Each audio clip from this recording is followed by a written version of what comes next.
साथियों, आप सभी का इस प्लेटफॉर्म पर स्वागत है। यहाँ पर हम लोग आगामी जो लेखपाल की परीक्षा होनी है, जो आपने कुछ दिनों पहले पेट का एग्ज़ाम दिया था, उसी के जरिए जो लेखपाल की भर्ती होनी है, उसकी वैकेंसी आने की पूरी संभावना है अगले कुछ दिनों में। तो उसी को देखते हुए हम लोग यहाँ पर लेखपाल के लिए टेस्ट देखेंगे और इससे आपको ये पता चलेगा कि लेखपाल की परीक्षा में किस प्रकार के प्रश्न पूछे जाते हैं। इसके लिए हम लोग जो घटनाचक पब्लिकेशन के द्वारा जो लेखपाल से संबंधित एक मैगजीन निकाली गई है, जिसमें जो भी यूपी ट्रिपल एससी के द्वारा लेखपाल की जो परीक्षाएं कराई गई हैं पुरानी, उनको यहाँ पर सॉल्व किया गया है। तो ये पुराने पेपर सॉल्व करने से आपको ये समझ में आएगा कि किस प्रकार के यूपी ट्रिपल एससी के द्वारा परीक्षा में प्रश्न पूछे जाते हैं। और यहाँ ध्यान रखिएगा कि इसमें आपके कुल 4 सेक्शन होते हैं। कुल 4 सेक्शन होते हैं। सामान्य हिंदी, सामान्य गणित और सामान्य जानकारी होती है, और इसके अतिरिक्त ग्रामीण जानकारी। कुल 100 प्रश्न होते हैं।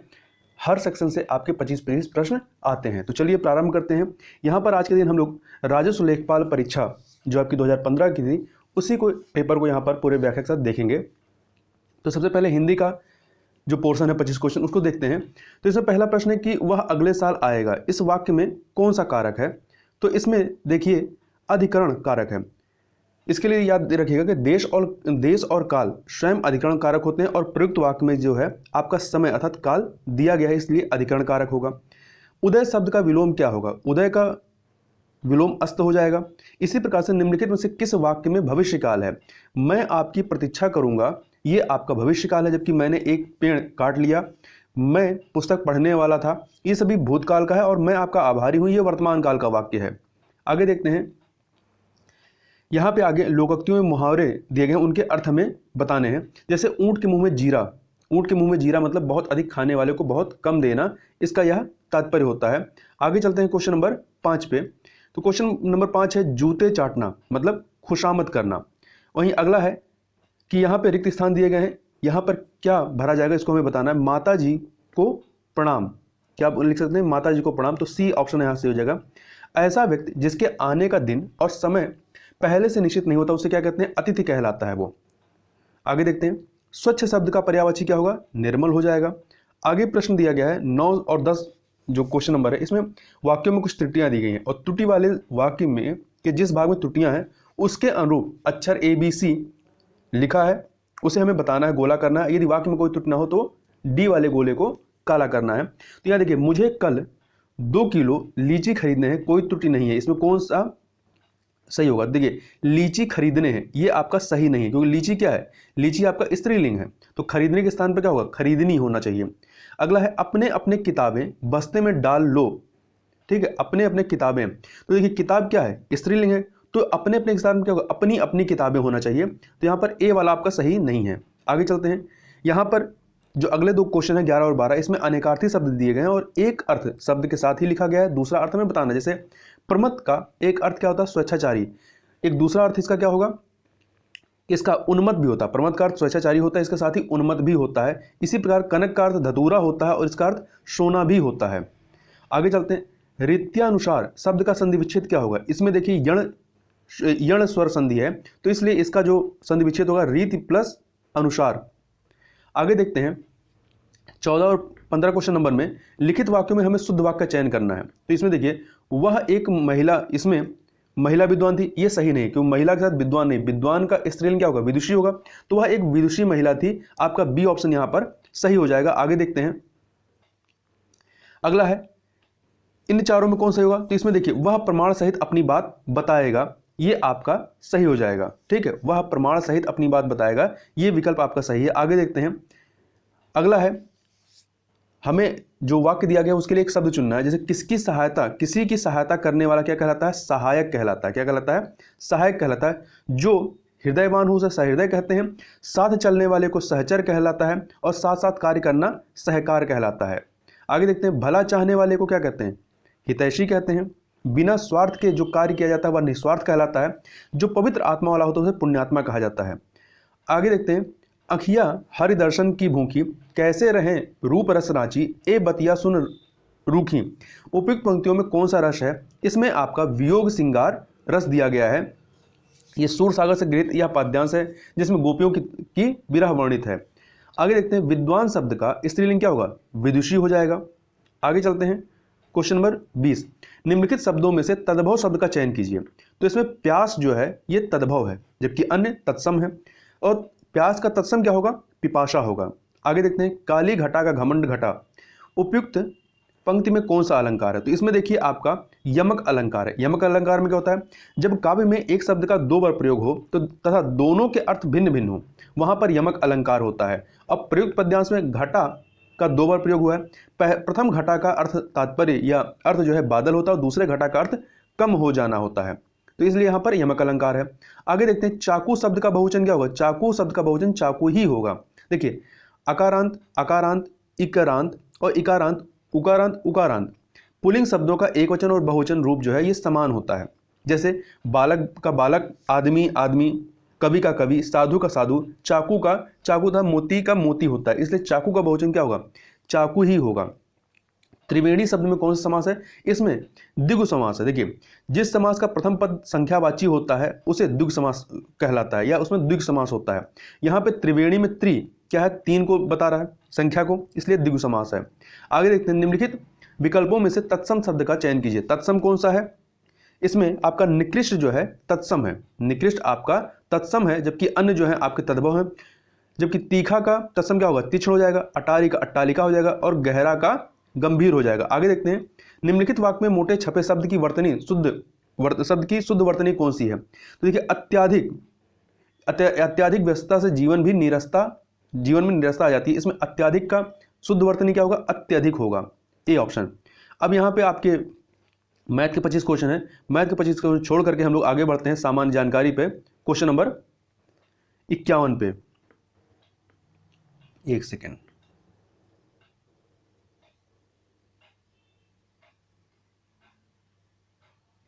सामान्य जानकारी के प्रश्नों को देखते हैं। गांधी जी ने भारत छोड़ो आंदोलन कब शुरू किया था? तो इन्होंने 1942 में शुरू किया था, 9 अगस्त 1942 को। ठीक है। गदर क्रांति आरंभ होने का सबसे प्रमुख कारण क्या था? तो प्रथम विश्व युद्ध का आरंभ होना। इसकी यदि व्याख्या देखें तो देखिए, गदर आंदोलन की भावी राजनीति को 3 घटनाओं ने बहुत प्रभावित किया था। लाला हरदयाल की गिरफ्तारी, कामा गाटामारू प्रकरण और प्रथम विश्व युद्ध का आरंभ। इतिहासकार बिपिन चंद्रा के अनुसार प्रथम विश्व युद्ध की शुरुआत ही सबसे महत्वपूर्ण घटना थी जो गदर आंदोलन आरंभ होने का कारण थी। आगे देखते हैं, निम्नलिखित में से कौन सा मेरु रज्जु का एक महत्वपूर्ण कार्य है? तो इसका महत्वपूर्ण कार्य प्रतिवर्ती क्रियाओं का नियंत्रण करना है। तो मस्तिष्क का पिछला भाग लंबा होकर खोपड़ी के पश्च छोर पर उपस्थित महारंध्र से निकलकर रीढ़ की हड्डी तक फैला रहता है, इसे मेरु रज्जु कहते हैं। प्रतिवर्ती क्रियाओं का संचालन एवं नियमन करने का कार्य मेरु रज्जु का ही है। आगे देखते हैं, उपराष्ट्रपति को अपना कार्यकाल समाप्त होने से पूर्व अपने पद से हटाने का अधिकार निम्नलिखित में किसके पास है? तो राज्यसभा के पास है। उपराष्ट्रपति राज्यसभा के ऐसे संकल्प द्वारा पद से हटाए जा सकते हैं जिसे राज्यसभा ने बहुमत से पारित किया हो और जिससे लोकसभा जो है वो सहमत हो, किंतु ऐसा कोई संकल्प तब तक प्रस्तुत नहीं किया जा सकता जब तक कि उस संकल्प को प्रस्तुत करने के आज की सूचना कम से कम 14 दिन पूर्व न दे दी गई हो उपराष्ट्रपति को। निम्नलिखित में से किसका प्रशांतक औसत के रूप में प्रयोग किया जाता है? तो वैलियम का प्रयोग जो है प्रशांतक औसत के रूप में होता है। तो प्रशांतक औसत होता क्या है? वैसे रसायन जिनका प्रयोग मानसिक तनाव कम करने तथा अवसाद दूर करने में किया जाता है उसे प्रशांतक कहते हैं। और दिए गए विकल्पों में वैलियम जो है ये प्रशांतक औसत के रूप में प्रयुक्त होता है। आगे चलते हैं अगले प्रश्न की तरफ। मोहिनी अट्टम नृत्य रूप निम्नलिखित में से किस राज्य से संबंध है? तो ये आपका केरल से संबंधित है। केरल का एक शास्त्रीय नृत्य है। राष्ट्रीय आय को क्या कहा जाता है? राष्ट्रीय आय को साधन लागत पर शुद्ध राष्ट्रीय उत्पाद NNPFC के रूप में जानते हैं। तो डी ऑप्शन आपका सही हो जाएगा। ये करंट का क्वेश्चन है कि 15 मार्च 2015 को badminton championship Swiss grand prix gold का विजेता कौन थे? तो उस समय के श्रीकांत थे। ठीक है, भारत के श्रीकांत थे। और 2019 में चीन के सी यूकी ने यह खिताब जीता है। आगे चलते हैं, काबिनी, हेमवती और अमरावती कौन सी नदी की सहायक नदियां हैं? तो ये कावेरी की सहायक नदियां हैं। आगे चलते हैं, 1857 के प्रथम स्वतंत्रता विद्रोह में भाग लेने वाली प्रसिद्ध स्वतंत्रता सेनानी कौन थी? तो इसमें आपकी बेगम हजरत महल थी। आगे चलते हैं, समान प्रावस्था में कांप्यमान माध्यम के किन्हीं दो सबसे निकटतम कणों के बीच की दूरी क्या होती है? ये तरंग दैर्ध्य होती है। देखिए, किसी माध्यम के किसी कण के पूरा कंपन किए जाने पर तरंग जितनी दूरी तय करती है उसे तरंग दैर्ध्य कहते हैं। अनुप्रस्थ तरंगों में दो पास के श्रृंगों अथवा गर्तों के बीच की दूरी तथा अनुदैर्ध्य तरंगों में दो क्रमागत संपीड़न या बिरलन के बीच की दूरी तरंग दैर्ध्य कहलाती है। आगे चलते हैं, शहरों के बाहर आर्थिक सुअवसर बनाने के लिए मॉडल शहरी आधारभूत संरचना और सेवाएं ग्रामीण केंद्रों में स्थापित करने का प्रस्ताव रखता है कौन सा? पूरा। ठीक है, तो इसका पूरा नाम है ग्रामीण क्षेत्रों में शहरी सुविधाओं का प्रावधान, जिसे शॉर्ट में पूरा कहते हैं, नामक योजना ग्रामीण विकास मंत्रालय भारत सरकार द्वारा शुरू की गई। पूरा योजना का मुख्य उद्देश्य ग्रामीण शहरी अंतर को दूर करने के लिए ग्रामीण क्षेत्रों में आजीविका अवसरों एवं शहरी सुविधाओं की व्यवस्था करना है। ये करंट का क्वेश्चन है, उस समय पूछा गया था। हाल ही में किस देश ने नए WU-14 अतिध्वनिक स्ट्राइक यान का चौथा सफल परीक्षण किया है जो परमाणु अस्त्र प्रदान करने में सक्षम है? तो ये चीन के द्वारा इसका परीक्षण जून 2015 में किया गया था। आगे चलते हैं, यांत्रिक ऊर्जा को विद्युत ऊर्जा में, यांत्रिक ऊर्जा को वैद्युत ऊर्जा में रूपांतरित करने के लिए किसका प्रयोग किया जाता है? डायनेमो का प्रयोग किया जाता है। तो जो डायनेमो है ये यांत्रिक ऊर्जा को विद्युत ऊर्जा में कन्वर्ट कर देती है। आगे चलते हैं अगले प्रश्न की तरफ। अगला है, निम्नलिखित में से कौन से देश का संसार में धान उत्पादन में दूसरा स्थान है? तो भारत का। देखिए FAO जो कृषि संगठन है, अंतर्राष्ट्रीय संगठन है, इसके आंकड़ों के अनुसार वर्तमान में विश्व में धान उत्पादन में भारत का दूसरा स्थान है और चीन इस देश से पहले स्थान पर है। ये करंट का क्वेश्चन है। अगला, वर्ष 2015 के सर्वोत्तम कल्याण संगठन पुरस्कार से किसको सम्मानित किया गया? तो उस समय जो है ये पुरस्कार National Union of Seafarers of India को दिया गया था। आगे चलते हैं, निम्नलिखित में से किसको लोकनायक के रूप में जाना जाता है? तो जयप्रकाश नारायण को जाना जाता है। भारत की लगभग आधी जनसंख्या मात्र 5 राज्यों में रहती है। निम्नलिखित में कौन सा एक इन 5 घनी जनसंख्या वाले राज्यों में नहीं है? देखिए 5 राज्य कौन से हैं? उत्तर प्रदेश, महाराष्ट्र, बिहार, पश्चिम बंगाल और आंध्र प्रदेश। इसमें केरल शामिल नहीं है, तो सी ऑप्शन आपका सही हो जाएगा। निम्नलिखित में से कौन अवध के कृषक आंदोलन का नेता थे? तो बाबा रामचंद्र थे, बाबा रामचंद्र थे। आगे चलते हैं, निम्नलिखित में से कौन वर्तमान विश्व बैंक के अध्यक्ष हैं? जब पूछा गया था, करंट का क्वेश्चन था, उस समय जिम योंग किम थे, परंतु वर्तमान में विश्व बैंक के अध्यक्ष कौन है? अमेरिका के डेविड मालपास हैं। कौन है? डेविड मालपास हैं, अमेरिका के हैं। मशरूम किसके उदाहरण है? तो मशरूम जो है आपके कवक या फंजाई के उदाहरण है। ये एक मृतोपजीवी जीव होता है जो कवक होता है। दिल्ली मेट्रो की अपनी प्रथम ड्राइवर रहित रेलगाड़ी किस देश से प्राप्त हुई थी? दक्षिण कोरिया से प्राप्त हुई थी। भारत में पंचायती राज स्थापित करने वाले प्रथम 2 राज्य कौन से थे? राजस्थान और आंध्र प्रदेश। भारत में वर्ष 1959 में 1959 में पंचायती राज स्थापित करने वाले प्रथम 2 राज्य राजस्थान तथा आंध्र प्रदेश रहे हैं। भारत ने पृथ्वी के धरातल पर या पृथ्वी के धरातल का कितना प्रतिशत घेरा हुआ है?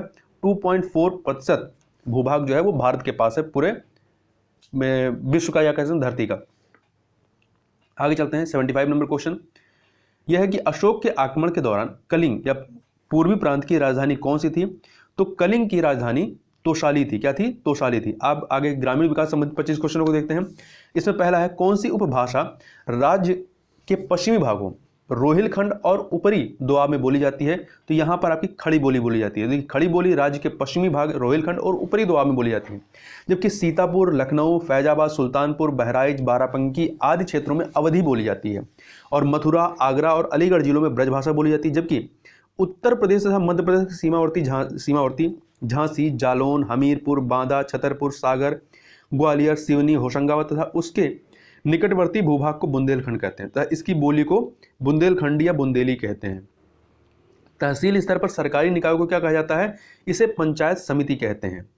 आगे देखते हैं, 2011 की जनगणना के अनुसार उत्तर प्रदेश सबसे अधिक जनसंख्या वाला शहर कौन सा है? लखनऊ है। दूसरे स्थान पर कानपुर नगर है, दिए गए विकल्पों में। ठीक है, आगे चलते हैं। हाल ही में केंद्र सरकार को प्रस्तुत की गई सी रंगराजन की रिपोर्ट के अनुसार कोई व्यक्ति जो ग्रामीण क्षेत्रों में कितने रुपए खर्च करता है उसे गरीब नहीं समझा जाएगा। तो देखिए यदि 32 रुपए से अधिक खर्च करता है, गांव में 32 रुपए से अधिक और शहरों में 47 रुपए से अधिक खर्च करता है तो वो गरीब नहीं समझा जाएगा। आगे चलते हैं, उत्तर प्रदेश के निम्नलिखित शहरों में से किससे पीतल उत्पादों का अधिकतम निर्यात किया जाता है? तो मुरादाबाद से किया जाता है और यह पीतल नगरी के रूप में भी प्रसिद्ध है। आगे चलते हैं, उत्तर प्रदेश कितने जिलों में विभाजित है? तो उत्तर प्रदेश में कुल 75 जिले हैं। आगे देखते हैं, अंबेडकर विशेष रोजगार योजना AVRY के अंतर्गत परियोजना की इकाई लागत से कितने से कम नहीं होनी चाहिए? 50,000 से कम नहीं होनी चाहिए। देखिए अंबेडकर विशेष रोजगार योजना के अंतर्गत परियोजना की औसत इकाई लगभग 80,000 या इससे अधिक भी हो सकती है, परंतु 50,000 से कम नहीं होगी। आगे चलते हैं अगले क्वेश्चन की तरफ। 83 नंबर क्वेश्चन, सुल्तानपुर ने सामाजिक वानिकी योजना की कुशल कार्यप्रणाली के लिए केंद्रीकृत डेटाबेस की समस्या का समाधान करने की पहल की है। किसके माध्यम से? तो राष्ट्रीय सूचना केंद्र नेशनल इंफॉर्मेटिक्स सेंटर सुल्तानपुर ने इसकी पहल की है। तो डी ऑप्शन आपका सही हो जाएगा। तो देखिए, राष्ट्रीय सूचना केंद्र सुल्तानपुर ने सामाजिक वानिकी योजना की कुशल कार्यप्रणाली के लिए केंद्रीकृत डेटाबेस की समस्या का समाधान करने की पहल की है। उत्तर प्रदेश रेलवे, उत्तर मध्य रेलवे का मुख्यालय कहाँ स्थित है? तो इलाहाबाद वर्तमान में प्रयागराज में स्थित है। भारत में स्थित किस शहर को विश्व का सबसे पुराना शहर माना जाता है? वाराणसी को। हिंदू पौराणिक कथा के अनुसार वाराणसी 50,000 वर्ष पुराना शहर है। यह विश्व में प्राचीनतम शहर है। बुद्ध काल में वाराणसी काशी राज्य की राजधानी थी। चमड़े की वस्तुओं के लिए प्रसिद्ध जिले कौन से हैं? तो आगरा और कानपुर। कानपुर को लेदर सिटी के नाम से भी जाना जाता है। आगे चलते हैं। इंदिरा आवास योजना LIAY जो एक केंद्र समर्थित योजना है का राज्य सरकार के साथ लागत सहभाजन अनुपात कितना है? तो ये है आपका 75:25 का। मतलब जो भी बजट होगा, जो भी व्यय किया जाएगा, उसका 75% वो केंद्र देगी और 25% जो है राज्य देगी। तो इंदिरा आवास योजना के अंतर्गत वित्त पोषण पद्धति केंद्र और राज्य के बीच 75:25 के आधार पर है। 1 अप्रैल 2013 से इस योजना के अंतर्गत निर्माण सहायता की अधिकतम सीमा मैदानी क्षेत्रों के लिए प्रति इकाई 70,000 रुपये और पहाड़ी या दुर्गम क्षेत्रों के लिए 75,000 रुपये प्रति इकाई है। भू कृषि का रिकॉर्ड कौन सा है?